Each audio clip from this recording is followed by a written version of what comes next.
Hey everybody, welcome back to Conscientious Omnivore. My name is Pal. Thanks for stopping by. It's coming up, to be the end of November pretty soon, and for the people in the U.S., most people do end up celebrating Thanksgiving, and I kind of wanted to share some thoughts on Thanksgiving and what that holiday means to me. Now, my family's kind of an interesting case in particular because we actually emigrated to the United States when I was a little kid, and then I pretty much spent most of my life in the U.S. And Thanksgiving for us was always a time to actually be really reflective on how lucky we were. And we were really grateful for being able to go out to the U.S. and for us, it really was the land of opportunity that I think a lot of people, take it to be. So we had kind of a fairly typical, I would say, like immigrant story that we worked really hard. My parents, you know, um, worked a lot, and their kids went to college and all this kind of stuff. So a success story, I would say. And we always celebrated Thanksgiving together. And sometimes I think we took it more seriously than some of the American friends that we had or schoolmates or whatever. But to this day, we still celebrate Thanksgiving, and I actually don't even live in the U.S. right now, and I still celebrate and I still really enjoy it. And the reason I bring this up is really for a couple of reasons. One is that I think I'm a really big believer in being grateful for what you have and looking at your life as a true gift. It's such a short life that we have, and we should really try to make the most of it. So I think it's really good to reflect on the things that you have in your life that you can be grateful for. And I think it's also in the spirit of the first Thanksgiving when the Native Americans shared what they had in the form of knowledge and food and friendship with the early settlers. They you can do the same. You can help go donate food at a homeless shelter, or for those less fortunate than yourself. I think it's a great time of the year to do that anyway, because times are always getting tougher, it seems, nowadays. And especially at the end of the year, like in the winter time, it's a really easy time to be on hard times, like you know um, like heating wise and everything. Like people just don't even have the money to heat their homes anymore, and just crazy stuff. So yeah, just be aware of that, and try and help out where you can. I think that's a really good, great thing, great message. And the other thing that I really want to talk about is something that a lot of people who choose not to celebrate Thanksgiving in the U.S. especially, there is kind of an angle that look, it's just the memorialization of the the Western settlers, the white people coming in and basically massacring all the Native Americans and stealing all the land and doing all this kind of stuff. Now I don't want to get into that because I think that's really beyond what this channel and this video in particular is supposed to be about. So I'm just gonna say it like this. There were definitely different ways that could have played out. I mean, the if you look at the native peoples in pretty much all kind of cultures, where the old cultures, people learned how to live in their environment, and they knew how they basically like live sustainably within the ecosystem, the environment, and whatever. And it only seems to be that really in modern days, and especially like Western cultures, where we've lost sight of that completely, and just go headlong into basically using up all the resources, not worrying about replenishing, not worrying about what we leave on to the next generation. And if you can imagine what would have happened if the settlers would have learned to adapt to that environment and learned to coexist peacefully with the native peoples, what kind of great things could have been done, and what kind of great culture and history may have been preserved from those native peoples. It could have been a really different thing. And so the reason why I'm making this video and why I'm kind of talking about Thanksgiving now is that I have a firm belief and hope that someday people will see the benefits of veganism more and more, and we may end up with a vegan world and vegan culture. And I would recommend people to think in these kind of terms, because a lot of the kind of like exploitation and diminishing of these resources, like I've talked, can be addressed by a vegan whole plant food diet.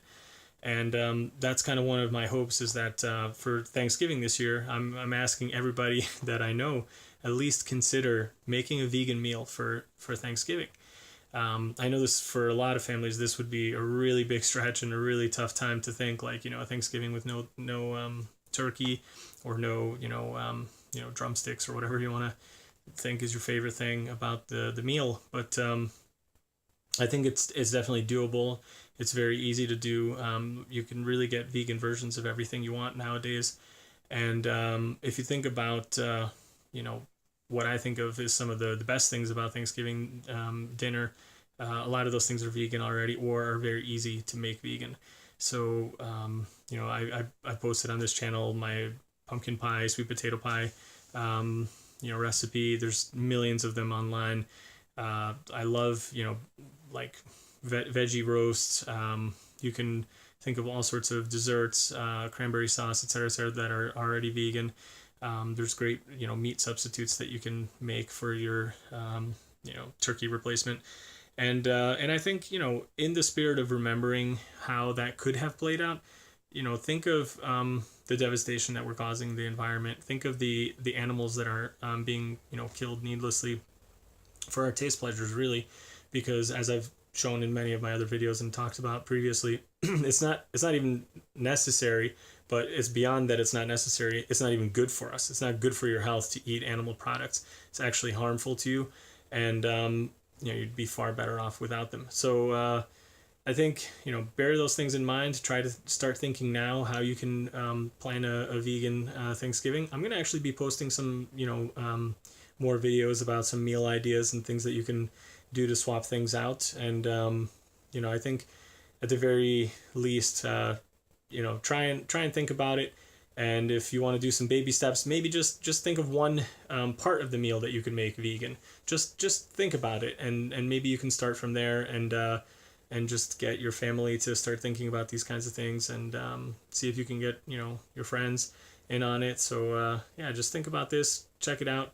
I'm going to also post some stuff about how I'm kind of harvesting the last bits of things from the garden at this point, and hopefully you enjoy that. I'll show you guys how I picked the last butternut squash recently. Check it out. If you enjoyed this kind of video, please remember to like it, and share it with your friends. And for any of my subscribers, thanks for subscribing. I've got a bunch of new people joining, so thank you. And hope you enjoyed these videos, and hope to see you back. Thanks. Talk to you soon. Bye. I wanted to give a quick update on the squash. You can see that the leaves are all kind of pretty much dried up at this point. There are a few pleasant surprises that I didn't realize. So you got a really nice squash here. This was a tiny one, kind of at the end of the summer, and I just left it on there because I figured, hey, what's the worst that can happen? But that looks like it can make a decent pie, or maybe some tasty squash tortilla flatbread. So I'm gonna probably pick that one soon. And then got a couple of other nice ones here that are yellowing nicely. So that one's looking really great over there. There's a couple of really big ones in over that way. There's another one way in the back over there, which I never even saw before. And who knows, there might be more back here, just because they're so kind of covered. I'm not even really sure what's back there. And then there's one more little guy up here, which, was really small at the kind of the end of the summer. And now it's looking pretty decent too. Although this one's cracked too, so I don't know, I'll probably pick this one soon and just cook it up with some potatoes. The other ones I'm going to leave until they start yellowing, and I'll probably try and let them get the classic butternut squash color before picking them. So they're well on their way, looking pretty good. So not bad for something that grew out of our compost pile for free without us even trying or doing anything, beyond the occasional watering during the heat of the summer. So yeah, I'm really psyched about these. This is fantastic. I'm gonna harvest one of the squash for my dad. He's over helping me with some stuff at the house. So this is a nice one. And we're gonna harvest this and give it to them to cook up. Time to harvest the squash. So I'm going to take all of them at this point. It's getting kind of cold at night, and I don't want them to be damaged by the cold. So I think it's like getting down to around 0. We've had a bunch of nights where it got down to around 1 degree. So yeah, I just don't want the frost or anything to damage them. So I'm going to take them all down. So these are the squash. Got them all harvested. You can see some of them are cracked as well, like some of the previous ones, but that's all right. We'll just cook these up sooner. And like this one's really nice. I think this one should, store well. And yeah, I think just make some more pies and cook them up with some potatoes. I love squash, so I counted up the squash just now. I think we had 13 in total. And yeah, not bad for growing out of the compost for free. So really excited about this, and I recommend it to anybody. These things grow like crazy. You can see the leftover kind of devastation there. I'll clean that up at some point, but yeah, it's pretty cool.